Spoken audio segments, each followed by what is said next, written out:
6 बजे अफगान तालिबान की जानिब से रिक्वेस्ट आ चुकी है, इसको एक्सटेंड किया जाए, मगर पाकिस्तान कह रहा है कि यह वक्त गुजारी के लिए टाइम नहीं दिया जाएगा, बल्कि इस पे सीरियस टॉक्स और हम अपनी शराइत पे बातचीत करेंगे। हमारी जायज शराइत है, टीटीपी का खात्मा, फितनतुल ख्वारिज का खात्मा, अफगान सरजमीन पाकिस्तान के खिलाफ इस्तेमाल ना हो। और अब कोर्ट जो है अफगान तालिबान, अब गेंद जो है अफगान तालिबान की कोर्ट में है। अफगान तालिबान ने अपनी सीरियसनेस शो करनी है तो ये बातचीत आगे बढ़ेगी, अदरवाइज पाकिस्तान ने एक न्यू नॉर्मल सेट कर चुका है कि दहशतगर्दों के जो ठिकाने अफगानिस्तान में पाकिस्तान के खिलाफ वो सरजमीन इस्तेमाल होती रहेगी, तो पाकिस्तान कार्रवाई का हक महफूज रखता है। जी अफगान तालिबान की दरखास्त पर सीज फायर किया गया है, पाकिस्तान ने भी वाज़ेह पैगाम दे दिया है।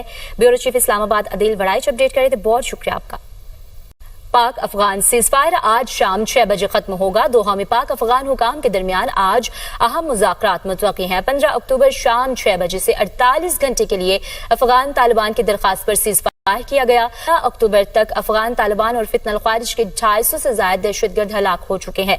तफसीलात जान लेते हैं इस पर। अदील वड़ाइच ब्यूरो चीफ इस्लामाबाद हमारे साथ मौजूद हैं, बताइएगा इस पर क्या अहम अपडेट्स। जी, जो 48 घंटे की डेडलाइन थी पाकिस्तान और अफगान तालिबान के दरमियान जो सीज फायर के हवाले से, जो 48 घंटे आज शाम 6 बजे पूरे हो रहे हैं अफगान तालिबान की दरख्वास्त पे ये सीज फायर किया गया। लेकिन साथ ही साथ बैकडोर में बड़ी डेवलपमेंट्स हुई हैं और इन डेवलपमेंट्स में जो कतर है उसने मीडिएशन की ऑफर की और इसी तनाजुर में आज एक बड़ी बैठक का इम्कान है दोहा में, जिसमें जो अफगान साइड पे अफगान तालिबान के